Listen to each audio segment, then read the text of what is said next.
गुलमोहर rest house येथे OBC आरक्षण बचाव जनसंवाद बैठक संपन्न। प्राध्यापक कविता मेत्रेंचे मार्गदर्शन।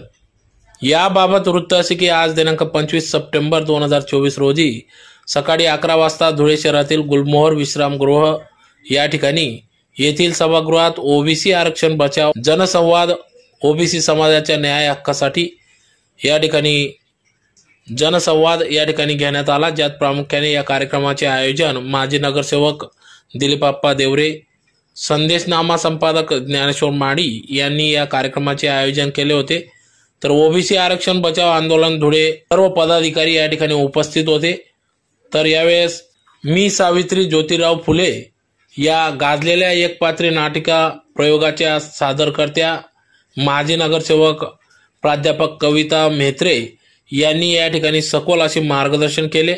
तर ओबीसी आरक्षणाची गरज कशासाठी या संदर्भात त्यांनी सखोल असे मार्गदर्शन या ठिकाणी केले। तर ओबीसी आरक्षण बचाव आंदोलन धुळेच्या समितीच्या वतीने या ठिकाणी त्यांचा भव्य असा सत्कार देखील करण्यात आला।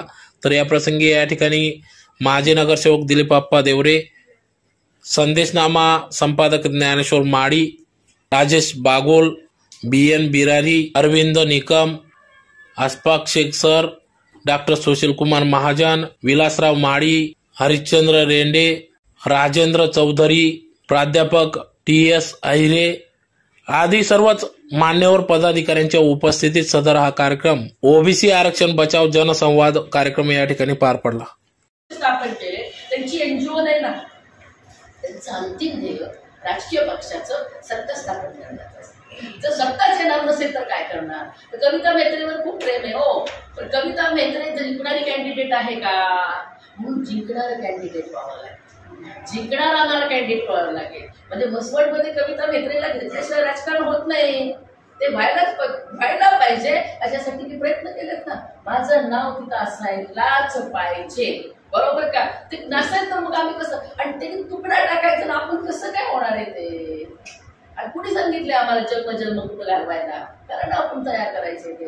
आणि म्हणून मला असं वाटतं की आपण ओबीसी म्हणून आपण पहिल्यांदा खूप बलशाली व्हायला पाहिजे, आपल्या स्वतःचं बळ आपल्याकडे असायला पाहिजे, आणि मग आपण इतरांशी बोलू। आणि म्हणून मला एवढंच सांगायचं की मी जेव्हा पुढे महाराष्ट्रामध्ये फिरले, महाराष्ट्रातून आले, तेव्हा जो त्यांचा आवाज आहे तो आवाज प्रचंड दबले, आणि मग वाईट वाटत राहतं आपल्याला की आपली माणसं दबली की का दबली? तिथल्या व्यवस्थेमुळे दबली, ह्या मनोवाद्यांनी जी व्यवस्था केली त्याच्यामुळे ती दबली गेली। मग अशी कुणी ती सांगितलं की ते असे म्हणतायत की आमचा डीएनए आहे, आणि काही नाही रे, सगळी मताची बिताची किंमत। आता त्यांचा डीएनए कुठला आहे ते बघा। मला एवढंच सांगायचं की जो ओबीसी त्या धर्मातच गुंतलेला आहे, धर्म म्हणजे काय हे कळालेलंच नाहीये, बरोबर का वैजान? म्हणजे मुस्लिम म्हटलं की आजकाल असं झालं की ती म्हणजे शत्रूच झाले, आणि इतकी असुरक्षित आहे ती भावंड आपली। जेव्हा देशाची फाळणी झाली तेव्हा ह्या मुस्लिम भावांना ओपन होतं ना पाकिस्तानमध्ये जायचं, ते का राहिले त्या देशामध्ये? ह्या मातीवर, ह्या देशावर, ह्या जन्मभूमीवर त्यांचं प्रेम आहे म्हणून राहिले। म्हणजे डॉक्टर बाबासाहेब आंबेडकरांनी जी राजघटना केली, त्या राजघटनेमध्ये लिहिली ना, तेव्हा बाबासाहेबांनी या देशाच्या 7 बाऱ्यावर आमच्या सगळ्यांचं नाव कोरलेलं आहे। त्यात माझे मुस्लिम भावंड पण आहे, हा देश माझा जेवढा आहे ना तेवढा त्यांचा देश। पण हे कोण करते? हिंदू मुस्लिम? हिंदू आहे, हिंदू ही जगण्याची पद्धत आहे, मुस्लिम ही जगण्याची पद्धत आहे। त्यांच्यामध्ये महिला त्यांच्या बुरखा घालतात, आमच्यामध्ये अशी साडी नेसतात, त्यांच्यामध्ये दाढी वाढवतात पुरुष, आमच्यामध्ये वाढवत नाही। खायचं काय, कुठले कपडे घालायचे, कुठल्या देवाची उपासना करायची, ही जी वेगवेगळी पद्धत आहे ते वेगवेगळे धर्म आहेत, ते वेगळे धर्म आहेत। पण आमच्या डोक्यात काय घातलंय ते बघा। आणि म्हणून जे हिंदू हिंदू हिंदू म्हणून ना आपण खरंच हिंदू आहोत, आम्ही हिंदू आहोत। महात्मा गांधी म्हटले की मी हिंदू आहे, याचं मला खूप म्हणजे मी मला स्वतःला भाग्यवान समजतो, पण मला याचं दुर्भाग्य वाटतं की मुस्लिम करायचं, आणि कुठल्या जातीत कुणी जन्माला यावं हे आपल्या हातात नाही। आणि म्हणून मला एवढं शेवटी सांगायचं की हिंदू असणं म्हणजे काय, हिंदुत्ववादी असणं म्हणजे काय, कारण की आमच्या डोक्यात इतकं भिन्न गेलेलं आहे का बाबा आणि महाराज आणि दुसरं काहीच नाही, आम्ही आयुष्यात काहीच करू शकत नाही। जोपर्यंत आम्ही हे सगळं एकदा महात्मा फुले वाचा, सगळे त्यांनी लिहिलेत ना, गुलामगिरी वाचा, प्रत्येक मनुष्या स्वतंत्रता असणं ही अत्यंत गरजेची गोष्ट आहे. जास्ती नाही त्यास्ती मिळवून देणं हे प्रत्येक सज्जनाचं कर्तव्य आहे, असं गुलामगिरीमध्ये महात्मा फुले असं म्हणतात.